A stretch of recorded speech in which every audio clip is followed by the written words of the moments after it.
આજે તો ઈરાનનું રોકેટ ઉપરથી નીકળ્યું હતું કે શું, મારી તો લાઈટ જ ઉડી ગઈ.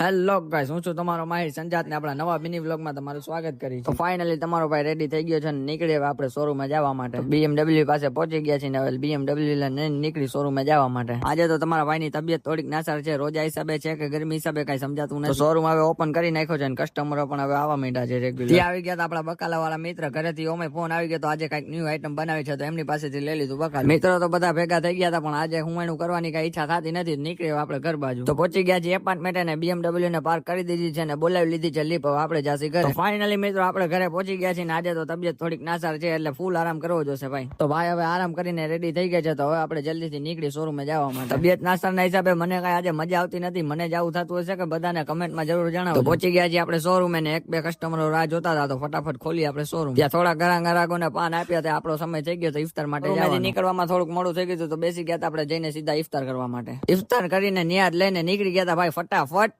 શોરૂમે જવા માટે. શોરૂમે પહોંચતા જ ખબર પડી કે ભાઈ આજે તો લાઈટ ઉડી ગઈ છે તો મિત્રને મોકલી દીધા લાઈટ લેવાને. આપણે બનાવવા માંડ્યા ફટાફટ ગ્રાહકો માટે પાન. મિત્ર લાઈટ લઈને આવ્યાથી આપણો શોરૂમ પણ ક્લોઝ કરવાનો સમય થઈ ગયો તો શોરૂમ ક્લોઝ કરીને નીકળી ગયા આપણે ફટાફટ ઘરે જવા માટે. આજે તો જમવામાંથી ઘરે પંચવટી દાળ મેં તો ખાધી, મને તો બહુ મજા આવી. તમે ખાધી છે કે નહીં કમેન્ટમાં જણાવો. તો આજનો આપણો કઈક મિની વ્લોગ તમને ગમ્યો તો લાઈક કરજો ને ફોલો કરવાનું ભૂલતા નહીં.